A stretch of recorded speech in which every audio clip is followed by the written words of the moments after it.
Salut à tous et on se retrouve pour une nouvelle vidéo et pour la suite des ouvertures des decks Commander 2017, voilà. Donc on s'est déjà ouvert les deux premiers qui étaient le deck dragon et le deck chat et on va continuer avec le deck sorcier tout simplement.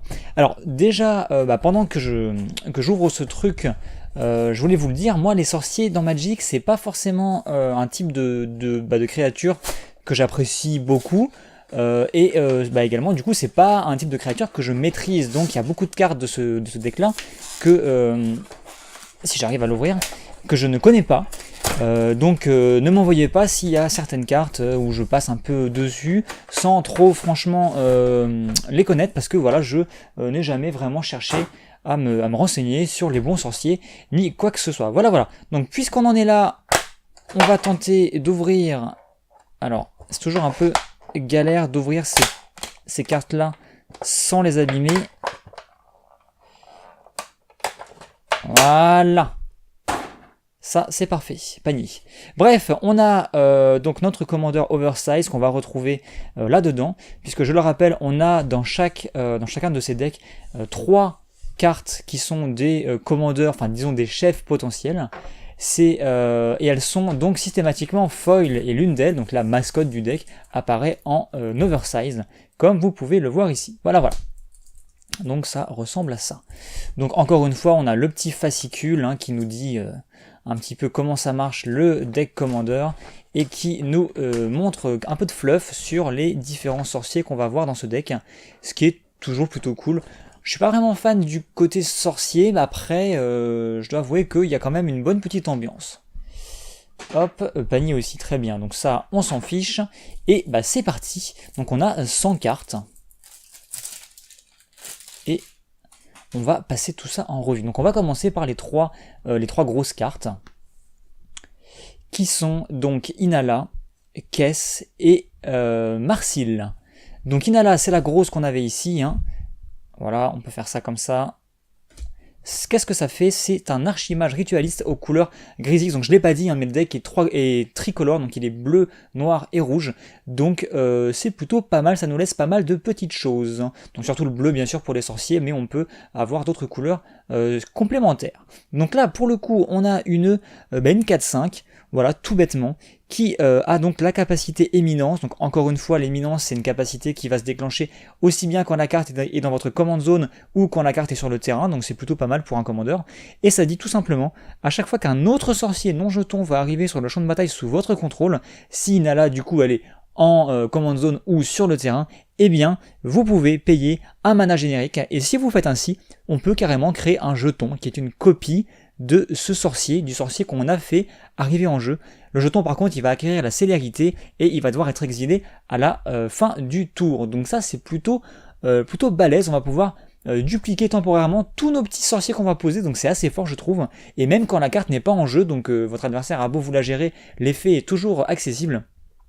Et ça nous dit en plus qu'on peut engager à tout moment 5 sorciers dégagés qu'on contrôle pour faire perdre 7 points de vie à un joueur. Donc ça m'a l'air plutôt costaud comme carte, je trouve qu'elle est vraiment très sympathique, ça me donne presque envie d'essayer de tenter de faire un deck avec elle, donc pourquoi pas, ça sera pas ma carte prioritaire, mais pourquoi pas, ça m'a l'air plutôt assez intéressant et fun à jouer. Surtout que le jeton qu'on a créé grâce à la copie, on peut s'en servir pour faire son effet absolument. Donc on n'est pas obligé d'attaquer avec, vu que le jeton a la célérité, il peut s'engager. Enfin, même là c'est même pas utile, il aurait même pas la célérité que ça marcherait, puisque c'est la capacité là qui nous demande de l'engager, et c'est pas le sorcier en lui-même qui va s'engager. Ensuite on a Kess. Alors j'ai cru comprendre que Kess elle est vraiment très puissante, donc et qu'elle est plutôt assez populaire.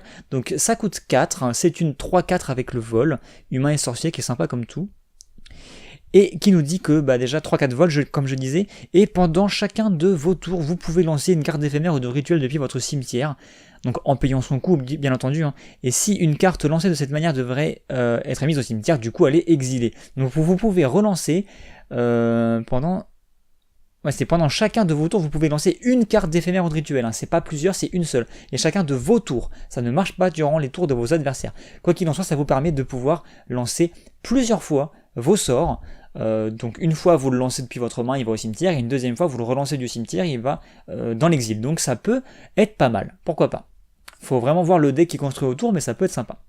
On a ensuite, pour finir, donc Marcy, le prétendant, donc humain et sorcier encore une fois, il coûte 4, c'est une 4-4 tout simplement, et il nous dit que quand il arrive sur le champ de bataille, on peut exiler une carte d'artefact de créature, enfin d'artefact ou de créature depuis notre main, ou notre cimetière carrément, et du coup mettre un marqueur cage sur elle. Donc très bien, donc on va faire ça, et on pourra dire que quand Marcy le prétendant, Marcy le prétendant a toutes les capacités activées de toutes les cartes que vous possédez en exil avec des marqueurs cage sur elle.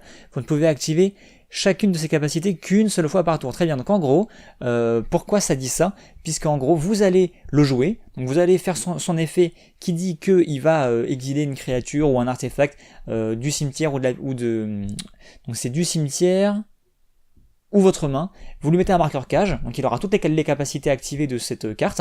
Après, lui, admettons, il meurt, il repart en command zone, vous le rejouez, vous allez pouvoir exiler une autre carte, mais en fait, vous aurez 2 cartes exilées avec un marqueur cage à ce moment-là. Donc en fait, il va profiter des 2 effets. Donc c'est plutôt pas mal. Et pour éviter les combos infinis un peu débiles, on vous dit que vous pouvez les activer qu'une seule fois par tour. Quoi qu'il en soit, ça m'a l'air plutôt fun. Alors faut vraiment avoir un deck très construit autour de lui, je pense, pour pouvoir en faire quelque chose d'intéressant. Mais pourquoi pas. À mon sens, c'est le moins fort des 3. Mais bon, si vous avez des petites astuces, des petites idées pour comment le jouer, n'hésitez pas à partager, ça peut servir. En jetons, on a des jetons zombies, une flopée de jetons zombies. Donc si vous manque des jetons zombies, c'est une bonne manière d'en avoir un petit stock. Et derrière, on a un peu de tout, on a des jetons or, non c'est tout, on a des jetons or et des jetons zombies. Très bien, donc voilà, pas de jetons sorciers, c'est un peu bizarre, il doit pas y avoir de cartes qui mettent des jetons zombies, sorciers je voulais dire, voilà. Bref, donc on va commencer à décortiquer le contenu de ce deck. Donc encore une fois, une bonne dose de réédition avec quelques cartes nouvelles aussi, et quelques nouvelles illustrations a priori, et beaucoup de rares du coup, et quelques mythiques, donc c'est plutôt cool, vraiment un bon gros stock de bonnes cartes a priori. Donc on commence avec le charme de Boros, donc ça c'est des cartes un peu fourre-tout qui font plein de petits effets très sympathiques, donc j'ai l'impression que c'est une nouvelle illustration, corrigez-moi si je me trompe. Nécromancienne de la lignée, donc là c'est assez drôle de voir un vampire, donc c'est un vampire et sorcier, donc ça marche, mais c'est un vampire alors qu'on a un deck vampire qui existe. Donc là qu'est-ce que ça fait? Ça pour 5, on a une 3-2 lien de vie, et quand il arrive sur le champ de bataille, on peut renvoyer sur le champ de bataille une carte de créature vampire ou sorcier ciblée depuis votre cimetière. Donc cette carte là, a priori j'imagine, elle doit être à la fois dans le deck zombie et à la fois dans le deck sorcier, sorcier et vampire, donc ça peut être pas mal, pourquoi pas. Alors on a ces fameuses cartes qui sont comme je le disais un cycle avec ce fameux personnage qui revient dans chacune de ces malédictions. Donc là on aura la noire, la rouge et c'est tout, donc qui sont plutôt marrantes. Ensuite on a le fameux miroir qui est sympa comme tout, donc encore une fois c'est la même carte qu'on a vu dans les decks précédents, mais bien sûr là quand vous la jouez vous choisissez le type qui est sorcier bien entendu et pas dragon ou chat. Voilà, et en plus il va pouvoir copier l'une de vos cartes, donc c'est plutôt pas mal. On a un petit sorcier, alors archéomancienne, c'est bien ça, donc pour 4, une 1-2, quand il arrive en jeu, vous renvoyez une carte éphémère de rituel depuis votre cimetière dans votre main, c'est classique, mais c'est plutôt pas mal, c'est plutôt fort, donc vous allez pouvoir relancer vos éphémères rituels. On a en plein roulis, donc ça c'est des rééditions j'ai l'impression, donc en plein roulis c'est, justement on parlait d'éphémères et de rituels, on va commencer à voir ce qu'on entend par ces fameux rituels et éphémères qu'on va pouvoir avoir dans ce deck. Donc ça c'est tout simplement une carte qui fait un peu de pseudo-gestion, puisque ça va renvoyer un permanent non terrain ciblé par la main de son propriétaire. Et si ça a été kické, en plus vous pouvez piocher une carte. Donc le kick c'est un coût additionnel optionnel, comme vous le savez très certainement.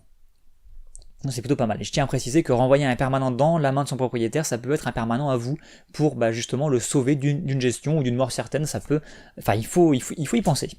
Ensuite, on a marchand de secret. Voilà, quand il arrive en jeu, vous piochez une carte. Beaucoup de petits sorciers qui ont des effets d'arrivée en jeu visiblement. Bien sûr, on va avoir de la pioche, de la grosse pioche.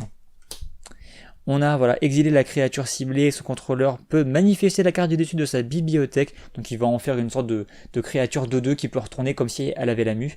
Donc de la gestion pour l'instant et de la pioche. Oracle des portes des mers, encore un petit sorcier. Voilà, quand il arrive en jeu, on peut faire une sorte de regard, très bien. Voilà, donc c'est beaucoup de petits sorciers qui ont des effets d'arrivée en jeu, donc je comprends mieux les cartes qui disent renvoyer une carte de votre cimetière, renvoyer-la en jeu, ou la carte qui disait qu'on peut copier un sorcier, puisqu'en fait on va recréer un jeton, donc ça va redéclencher l'effet d'arrivée en jeu, donc je comprends un peu mieux. Voilà, encore une fois, une carte, celle-ci c'est pas quand elle arrive en jeu, mais c'est quand elle meurt, on peut piocher des cartes, on perd des points de vie, très bien. Donc droite à la gorge, carte de gestion très classique, très puissante. Donc c'est cool qu'il l'ait mise pour un deck sorcier. Danse du chaudron, donc ça coûte 6, c'est un éphémère. On peut le lancer que pendant un combat, très bien. Et on peut renvoyer sur le champ de bataille une carte de créature ciblée depuis votre cimetière. Et cette créature va acquérir la célérité. Renvoyez-la dans votre main au début de la prochaine étape de fin. Donc ça c'est cool. La créature revient du cimetière, potentiellement un sorcier qui a un effet d'arrivée en jeu, puis après, au lieu de repartir au cimetière ou de s'exiler, elle revient dans votre main, donc c'est plutôt fun. Et on peut mettre sur le champ de bataille une carte de créature de notre main. Cette créature acquiert la célérité, son contrôleur la sacrifie au début de la prochaine étape de fin. Et en fait ça c'est l'inverse, on met une créature de la main qui va finir au cimetière. Donc c'est marrant parce qu'on a une créature du cimetière qui finit dans la main et une de la main qui va finir au cimetière, c'est plutôt drôle. Donc pourquoi pas, c'est plutôt sympathique. Et encore une fois, les cartes arrivent en jeu dans tous les cas, donc c'est plutôt cool, ça nous déclenche tous nos effets d'arrivée en jeu. Charme de Crozy, donc ça c'est plutôt cool. Alors je pense pas que ce soit des nouvelles illustrations parce qu'elles avaient été refaites à une époque il me semble, mais en tout cas c'est Crozy, c'est le dragon qui a ces trois couleurs là. D'ailleurs un dragon qu'on retrouve dans le deck dragon, donc c'est plutôt cool. Voilà, donc ça nous fait quelques petits effets très sympathiques. Ensuite, on a le Chronarque d'Izet, donc humain et sorcier, c'est une 2/2 pour 5, donc c'est un peu cher. Cela dit, encore une fois, il a un effet d'arrivée en jeu. On peut renvoyer une carte d'éphémère ou de rituel depuis notre cimetière dans votre main. Donc ça va vraiment jouer là-dessus, sur les effets d'arrivée en jeu de nos petits sorciers, du fait qu'on a des éphémères, des rituels qui nous permettent de piocher et de faire renvoyer en jeu encore et encore tous nos petits sorciers pour redéclencher nos effets. On va pas arrêter de faire ça, de poser des choses, de piocher, de renvoyer, de poser, de piocher, et pour en fin de compte avoir vraiment un gros avantage en termes de cartes dans la main et de créatures qui arrivent en jeu et tout ça par rapport à nos adversaires, donc ça peut être sympathique. On a ensuite le Guilmage, donc ça c'est le fameux Guilmage. D'ailleurs il y a j'ai en tout cas des protège-cartes qui ont cette illustration dessus, donc c'est plutôt cool. Donc c'est une petite 2/2 qui nous donne deux petits effets, donc on peut ou bien en payant piocher une carte et se défausser d'une carte, donc c'est plutôt pas mal, ou alors on peut tout simplement copier carrément un sort d'éphémère ou de rituel que l'on contrôle et on peut choisir de nouvelles cibles, donc c'est plutôt pas mal, on va dupliquer nos sorts et l'illustration est juste terrible, donc c'est trop cool quoi. On dirait un peu Doctor Strange quand même. Hein. Je tiens à dire, ça pourrait être fun de lui faire une petite altération avec Doctor Strange justement. Bref, malédiction de la loquacité. On n'a pas encore eu de grosses rares là, c'est un petit peu dommage. Donc encore une fois, la carte justement du cycle dont on parlait, on avait déjà la noire et la rouge, on tombe sur la bleue. Donc ces petites malédictions très sympathiques. Terminaison, ça c'est cool, une gestion très sympathique, c'est cool qu'ils la mettent dans le deck. Sphère de commandement, comme d'habitude, qui nous met du mana. Lingot de sombracité, donc là ça y est, on commence à avoir ce qu'on appelle des cailloux, des mana rock, donc des cartes qui nous mettent du mana et qui plus est des manas de la couleur de notre choix, donc ce qui va être très pratique donc dans un deck 3 couleurs où on aura du mal à avoir justement les 3 couleurs en simultané pour jouer notamment nos grosses cartes, donc c'est plutôt cool. Voilà, alors pierre de Guermont. Ajouter à notre réserve n'importe quelle couleur qu'un terrain contrôlé par un adversaire pourrait produire. Là c'est marrant, celle-ci je la connaissais pas, donc c'est plutôt une bonne petite carte, un bon petit caillou. Il coûte que 2 en plus. Alors, par contre malheureusement si votre adversaire ne joue ni bleu, ni noir, ni rouge, vous êtes un petit peu bloqué, donc c'est un peu dommage. Sauf si votre adversaire a justement un terrain qui peut potentiellement produire toutes les couleurs de mana, auquel cas vous êtes tranquille. Ce qui arrive assez souvent d'ailleurs en commandeur. Le fameux anneau solaire, donc je vous rappelle encore une fois, c'est une carte très puissante mais qui n'est pas autorisée en 1 contre 1, en tout cas pour l'instant, je le répète. L'obélisque instable, qui nous permet de détruire carrément un permanent ciblé. Donc c'est plutôt fun dans le sens où en fait quand vous payez 7, il va tout simplement tomber et s'écrouler sur la créature en question et va l'écraser de tout son poids, donc c'est un peu drôle. Ça fait un peu penser à la manière dont est mort le dieu Scorpion sur un Amonkhet, donc c'est un peu rigolo, il s'est fait empaler par justement une espèce d'obélisque. Donc est-ce que la carte est liée? Est-ce qu'on pourrait avoir une illustration justement alternative où on voit le dieu Scorpion sur la carte? Ça pourrait être assez marrant. La lithoforce usée qui nous donne du mana, donc j'ai pas l'impression qu'on ait des coûts très élevés pour l'instant, donc les cartes qui nous mettent du mana, je vois pas trop l'intérêt.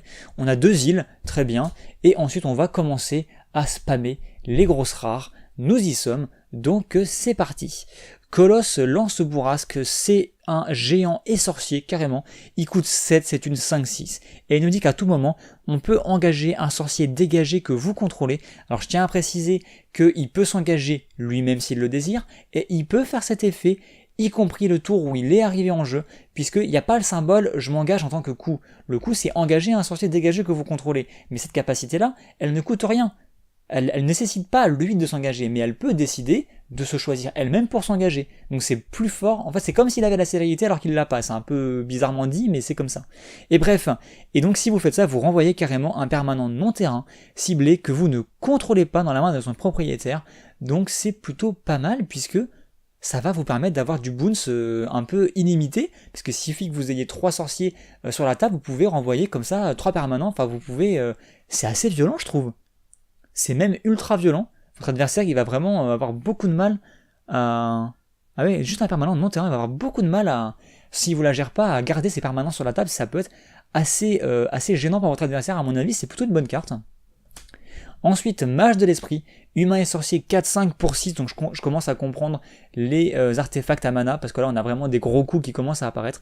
Humain et Sorcier 4-5, qui nous dit qu'on peut payer un bleu, l'engager, on peut le sacrifier, c'est un peu dommage de le sacrifier, mais ça nous dit qu'on va tout simplement mélanger notre bibliothèque, puis on va cibler les X cartes du dessus, très bien, non, exiler pardon, les X cartes du dessus, X étant 1 plus le nombre de sorts qu'on a lancé ce tour-ci, donc c'est une sorte de déluge en quelque sorte, et jusqu'à la fin du tour on peut lancer les cartes exilées de cette manière sans payer leur coût de mana.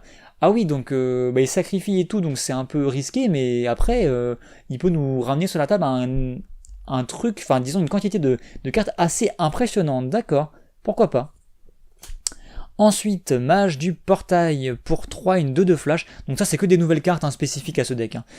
Pour 3 une 2 de flash, quand il arrive sur le champ de bataille, encore une fois une carte, un sorcier qui a un effet d'arrivée en jeu, eh bien, donc pendant l'étape de déclaration des attaquants, d'accord, donc c'est uniquement pendant l'étape de déclaration des attaquants, eh bien on peut resélectionner quel joueur ou planeswalker, une créature en particulier, va attaquer.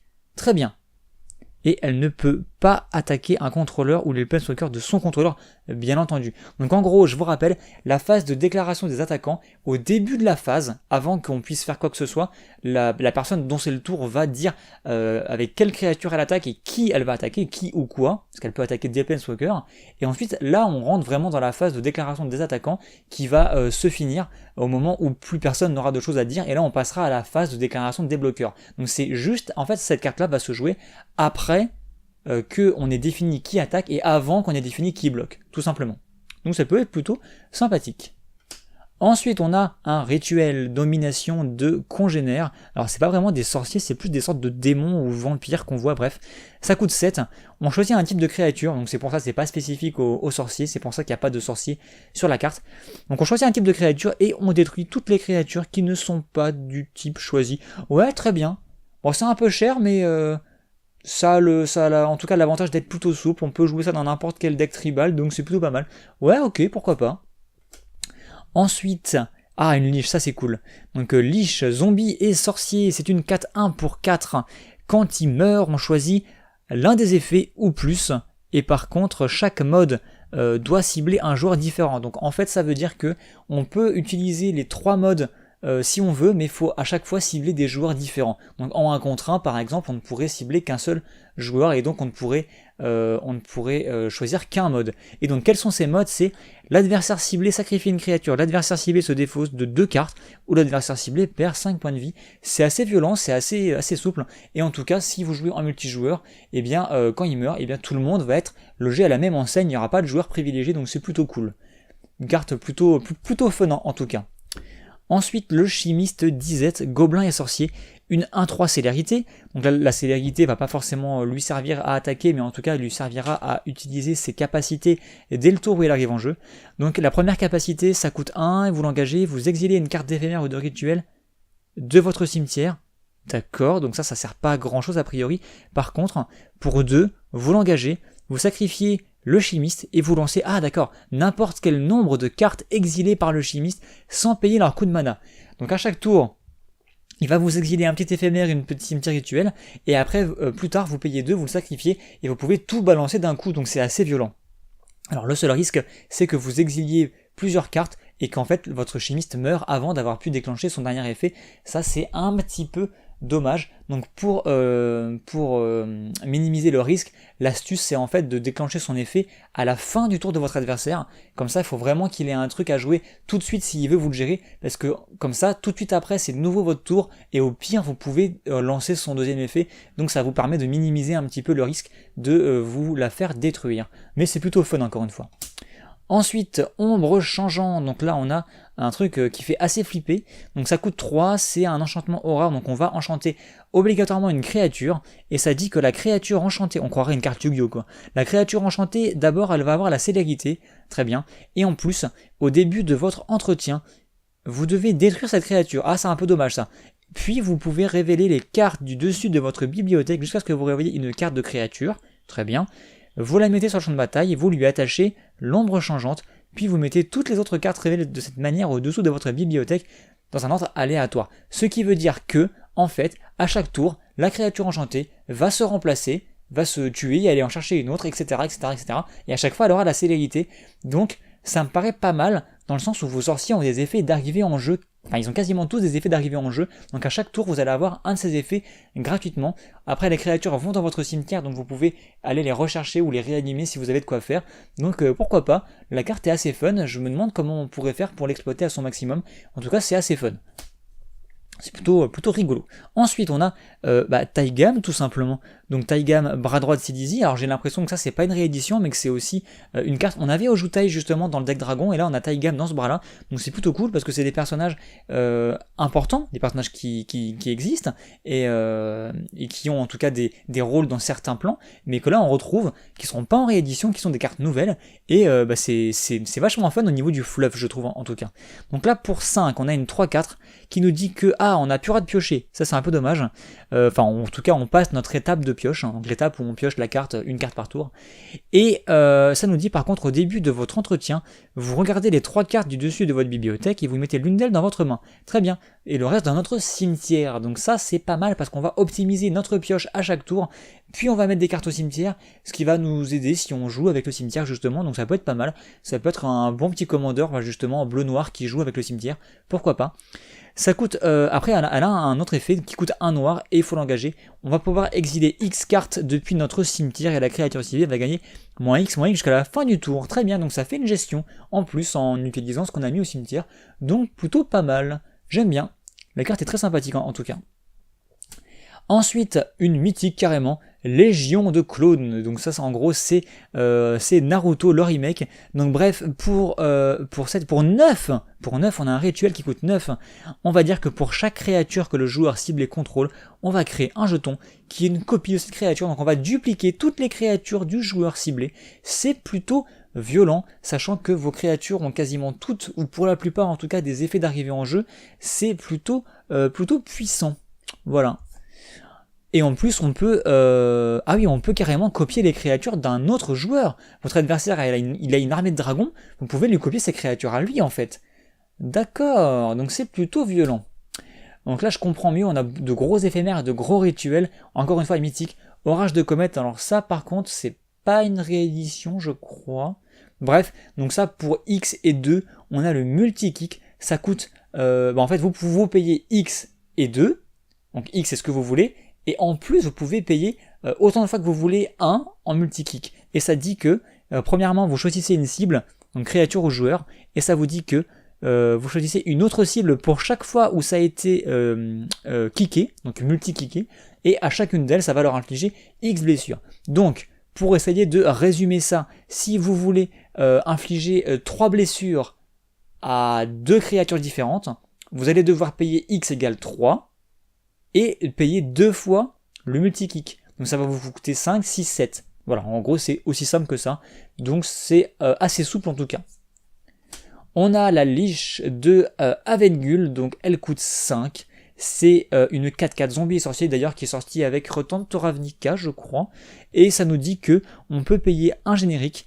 Et ça nous dit vous pouvez lancer une carte de créature ciblée depuis un cimetière ce tour-ci. Par contre, vous devez payer son coût, attention.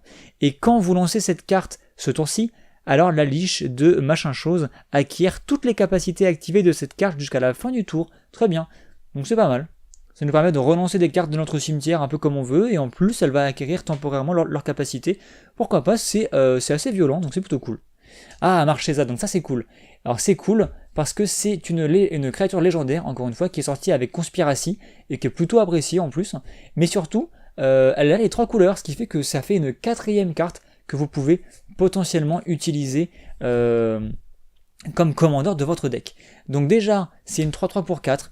Il a alors détrônement, donc c'est cool parce que la carte n'est jamais sortie en français, puisqu'elle est sortie qu'avec Conspiracy, et du coup elle était en anglais, et là du coup on en a une version française pour le coup, vu que ses commandeurs sortent en français, donc c'est plutôt cool. Et donc la capacité qui s'appelait le Death Throne, on sait maintenant en français que c'est le détrônement, c'est dégueulasse, mais voilà. Donc ça nous dit tout simplement qu'à chaque fois que cette créature va attaquer, le joueur qui a le total de points de vie le plus élevé, ou bien qui est ex aequo, eh bien on va pouvoir mettre un marqueur +1/+1 sur elle. Autrement dit, la créature qui a le détrônement va être avantagée, va être boostée si elle décide d'attaquer le joueur qui est le plus puissant, qui a le plus de points de vie. Donc ça encourage en fait à attaquer toujours le joueur le plus fort.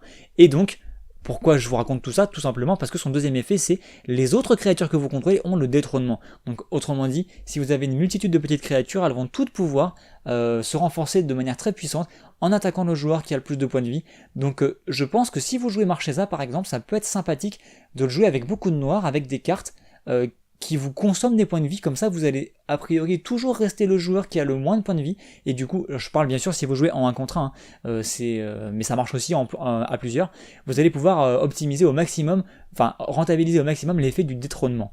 Et ça a un autre effet, à chaque fois qu'une créature que vous contrôlez qui a un marqueur +1/+1 sur elle meurt, donc vos créatures que vous avez renforcées avec le détrônement, eh bien vous pouvez carrément renvoyer la carte en question sur le champ de bataille sous votre contrôle au début de la prochaine étape de fin. C'est ultra violent, voilà, tout simplement. Donc vous allez en plus avoir vos créatures qui vont devenir immortelles, donc c'est plutôt cool. Vraiment très bonne petite carte. On a ensuite donc Vela à la robe de nuit, qu'on avait encore une fois en anglais, mais dans le deck de Planechase. Donc je suis pas sûr que cette carte ait un jour existé en français, donc la voici, c'est cool. Humain et sorcier, enfin en français et donc dans toutes les autres langues non anglaises bien sûr, même si je crois que les cartes genre édition Planechase, Masters et compagnie, elles sortent aussi en japonais et en chinois, mais bon bref, j'ai un doute, c'est pas grave. Donc je vous rappelle qu'elle a l'intimidation, donc elle ne peut être bloquée que par des créatures, artefacts ou bien qui partagent une couleur avec elle. Elle va donner l'intimidation à toutes les autres créatures que vous contrôlez, donc ça c'est cool, tout simplement. Et ça dit qu'à chaque fois que elle ou qu'une autre créature que vous contrôlez quitte le champ de bataille, chaque adversaire perd un point de vie. Donc ça c'est génial avec toutes vos créatures qui meurent tout le temps, qui reviennent, qui remeurent, etc. Ça va vraiment vous permettre d'aller coller beaucoup de points de vie à votre adversaire. Arcanis. Heureusement, on ne pouvait pas avoir un deck sorcier sans avoir notre cher Arcanis. Donc pour rappel, parce que c'est une créature très connue, il coûte 6, c'est une 3-4, mais il peut tout simplement, en s'engageant, vous faire piocher 3 cartes. Voilà, ça c'est fait. Voilà, next. Bref, et en plus, pour 4, il peut tout simplement se renvoyer dans la main de son propriétaire, donc il peut se protéger. Voilà. Donc très sympathique, l'illustration toujours aussi mythique, qu'ils n'ont pas changé, c'est très très cool. Non, franchement, c'est vraiment très très cool. Bref, on continue. Azumi, ça fait cool de la... Azami, pardon. Ça fait cool. C'est cool, ça fait plaisir, je voulais dire, de la revoir. Donc ça, c'est un sorcier qui est assez connu parce qu'il se joue dans un deck un peu combo qui vous permet en fait de gagner la partie avec d'une certaine manière. Donc je vous montrerai peut-être le deck un de ces jours si j'ai le courage de le remonter. Enfin, on peut trouver des decks combo assez débiles avec ça, avec le maniaque de laboratoire qui vous fait gagner si vous deviez mourir à la meule. Bref, donc... Créature légendaire, et tout simplement, on peut engager un sorcier dégagé que l'on contrôle et piocher une carte, donc ça à tout moment, et même si vos sorciers n'ont pas la célérité, on peut engager cette carte-là elle-même, donc c'est ultra violent, elle coûte 5, mais c'est franchement ultra violent. Doublure, change forme, donc c'est une 0-0, donc pour 5, mais bon, elle va arriver en jeu comme une copie de n'importe quelle carte de créature d'un cimetière. Voilà. Il me semblait que c'était en anglais body double, donc le copieur de corps en fait, mais là ils ont juste dit doublure, d'accord. Donc en gros ils copient un truc d'un cimetière, pour changer un peu. Ensuite, L'annonciateur des marées, donc là c'est un très bon petit ondin, donc il coûte 2, c'est une 2-2. On peut faire en sorte qu'il ait le flash si on le paye pour 2 de plus, donc il peut arriver avec le flash si on le paye pour 4 et pas pour 2. Et il nous dit que quand il va arriver en jeu, encore une fois un effet d'arrivée en jeu, eh bien on peut renvoyer une créature engagée ciblée qu'un adversaire contrôle dans la main de son propriétaire, donc en mode surprise. Donc justement surprise si vous le jouez avec le flash. Pourquoi pas, c'est pas mal, et c'est encore un effet d'arrivée en jeu très sympathique. Alors face ici du polymorphiste qui fait une grosse blague à tout le monde puisque pour 3 il va faire en sorte que, en éphémère, jusqu'à la fin du tour, chaque créature que le joueur ciblé contrôle perd toutes ses capacités et devient une grenouille bleue avec une force et une endurance de base de 1-1. Donc ça c'est très pratique pour gérer des créatures indestructibles par exemple, ou des grosses créatures que vous n'arriveriez pas à gérer autrement, et la carte est super fun quoi, grenouille partout quoi. Voilà, les mouches commençaient à m'agacer, donc grenouille, c'est parfait. Ensuite, sorcier de Serendib, il me dit rien du tout, c'est peut-être une nouvelle carte. Donc pour 3, c'est une 1-1. Et quand vous l'engagez, la créature ciblée autre que le sorcier lui-même a une force et une endurance de base de 0-2 jusqu'à la fin du tour. Donc pareil, ça peut vous permettre de gérer des créatures avec de trop grosses forces et endurance, tout simplement. Ensuite, entre la dessert, donc ça je connais, c'est déjà sorti, peut-être d'ailleurs en commandeur, je ne sais pas. Donc ça coûte 6, et c'est un gros rituel, et ça nous dit qu'on peut exiler une carte d'éphémère ou de rituel ciblé depuis notre cimetière, et une carte d'éphémère ou de rituel ciblé depuis le cimetière d'un adversaire, et on va tout simplement les copier, et si possible, on lance les copies sans payer leur coût de mana. C'est plutôt pas mal. Plutôt pas mal. Ensuite, donc encore une fois, un gros rituel ou éphémère que vous allez pouvoir jouer à plusieurs reprises si vous avez les bonnes cartes qui vous permettent de jouer justement des cartes d'éphémère et de rituel depuis votre cimetière. Ensuite, apprenti nécromancien, donc qui est plutôt fun aussi. Pour 2, on a une 1-1, zombie et sorcier. Vous payez un noir, vous le sacrifiez et vous l'engagez. Donc vous l'engagez et après vous le sacrifiez, bien entendu, sinon ça n'a pas de sens. Voilà, donc vous pouvez renvoyer sur le champ de bataille une carte de créature ciblée depuis votre cimetière. Très bien, très sympa. Et par contre, cette créature va avoir la célérité et au début de la prochaine étape de fin, vous la sacrifiez. Lui, c'est un apprenti, il peut pas encore, il n'est pas assez fort. Non seulement déjà, il se tue pour le faire, et en plus, ça marche pas de manière constante. Donc, ok, merci de l'apprenti nécromancien, mais t'es moyennement utile. Voilà. Ensuite, décret de souffrance, donc c'est l'un des 5 décrets qu'on avait dans l'extension Fléau. Et d'ailleurs, là, ils ont refait l'illustration, qui est ultra badass avec des anges et tout, donc ça coûte quand même, le principe des décrets c'est que ça coûte très cher mais que vous pouvez avoir une version au rabais de ce sort grâce au recyclage, vous allez comprendre. Donc là il coûte 8, on détruit toutes les créatures, elles ne peuvent pas être régénérées et vous piochez une carte pour chaque créature détruite de cette manière, c'est ultra violent. Mais par contre si vous n'avez pas les 8 mana mais que vous en avez que 5, vous le recyclez, donc autrement dit vous le défaussez de votre main et vous piochez une carte pour le remplacer, et vous avez quand même un petit effet qui nous dit que quand vous le recyclez, toutes les créatures vont gagner -2 jusqu'à la fin du tour, ce qui est quand même assez correct. Voilà, donc décret très sympa. Ensuite, mage de l'abysse, pour 4, vous avez une 4-3 qui nous dit qu'au début de l'entretien de chaque joueur, on peut détruire la créature on doit détruire la créature non artefact ciblée, contrôlée et choisie par ce joueur. Elle ne peut pas être régénérée, donc on n'oblige pas le joueur à se sacrifier, par contre on détruit la créature qu'il choisit. Donc ça veut dire que ça marche pas sur les créatures indestructibles. Et attention, c'est au début de l'entretien de chaque joueur, donc vous compris, donc faites attention à cela. Donc au pire, si elle vous gêne, vous pouvez l'auto-tuer en quelque sorte. Vous n'êtes pas obligé de vous sacrifier vos autres créatures intéressantes. Donc ça peut être sympathique.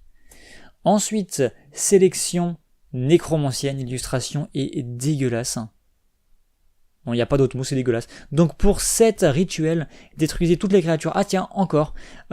Puis renvoyez sur le champ de bataille sous votre contrôle une carte de créature mise dans un cimetière de cette manière.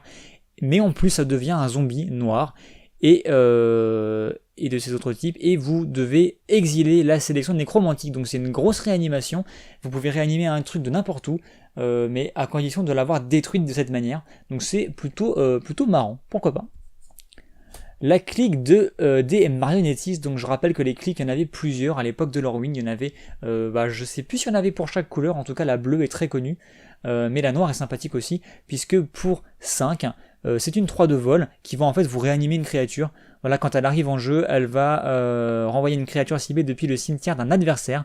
Elle acquiert la célérité, vous l'exilez à la fin du tour, et en fait vous allez pouvoir faire l'effet 2 fois dans la mesure où ça a la persistance. C'est-à-dire que quand cette créature meurt, elle revient en jeu avec un marqueur -1/-1. Bon, ça marche qu'une fois, hein. Et du coup vous redéclenchez l'effet, et c'est un sorcier qui a encore une fois un effet d'arrivée en jeu, donc c'est vraiment plutôt fun. Ensuite, distorsion chaotique, l'illustration est super jolie je trouve.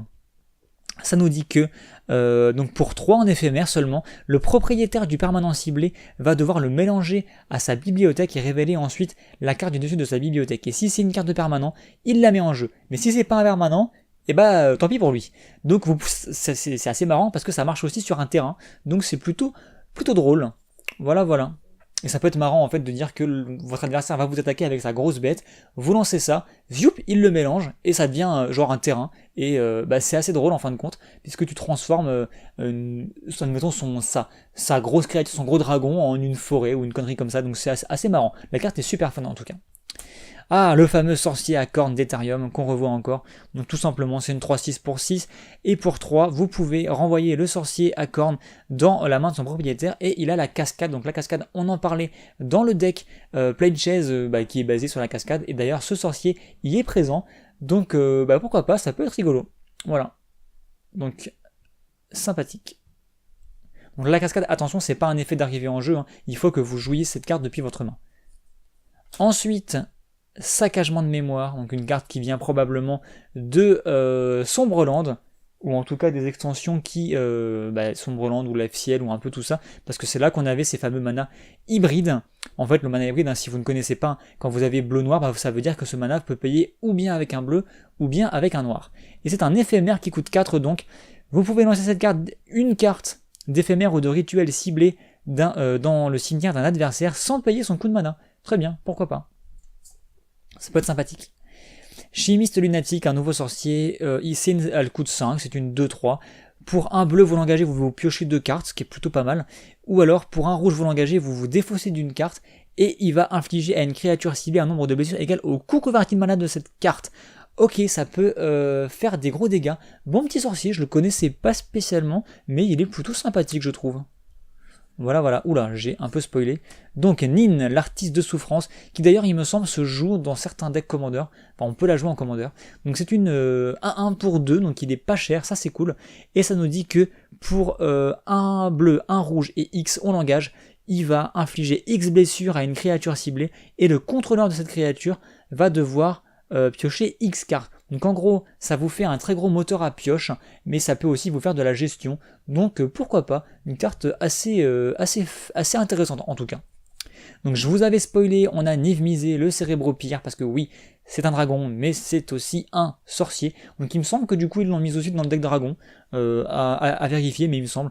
Donc tout simplement une 4/4 vol pour 6, et à chaque fois que vous piochez une carte, il va pouvoir aller coller une blessure à une cible, créature au joueur, et son effet lui permet de piocher une carte. Donc en gros, sa capacité va déclencher, sa capacité activée va déclencher sa capacité déclenchée systématiquement, donc c'est plutôt marrant. Et il y a 2 versions de Niv-Mizzet, et les 2 marchent comme ça, donc c'est assez fun.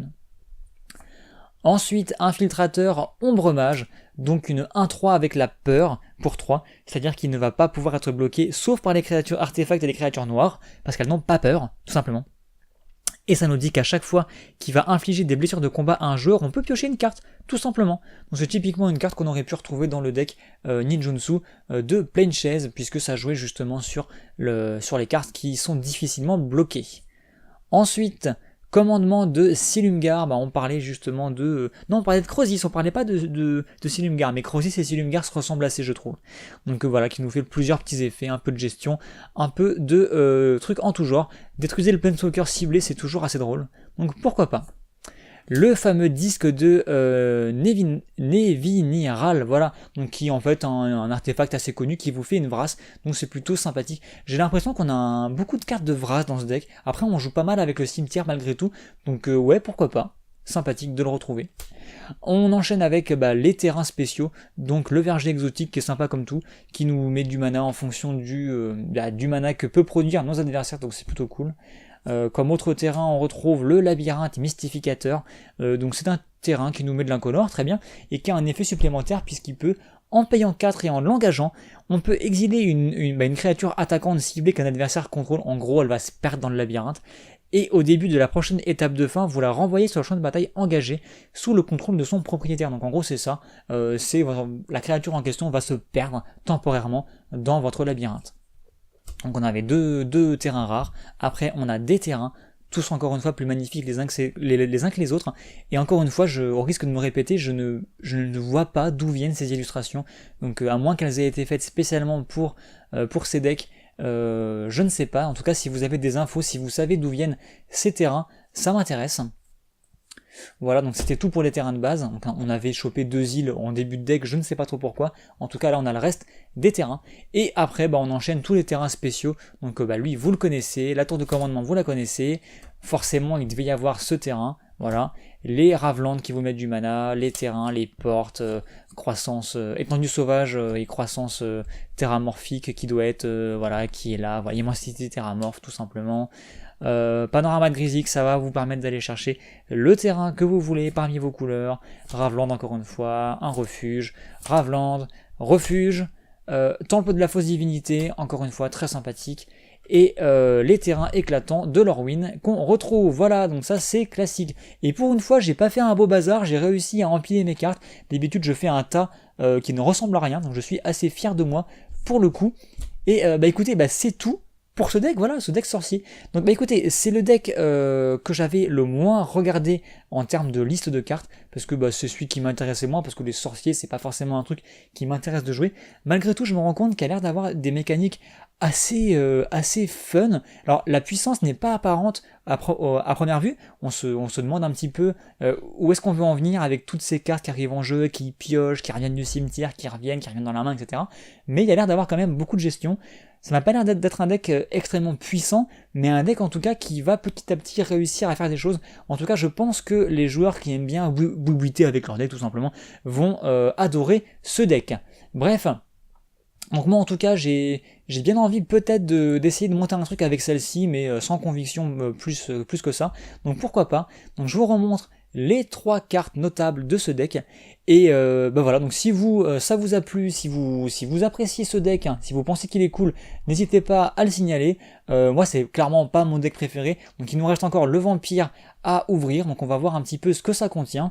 Et moi en attendant, je vais vous donner rendez-vous pour plus tard, pour justement le dernier deck de vampire. Voilà. Donc comme d'hab, n'hésitez pas, on partage, on like, etc.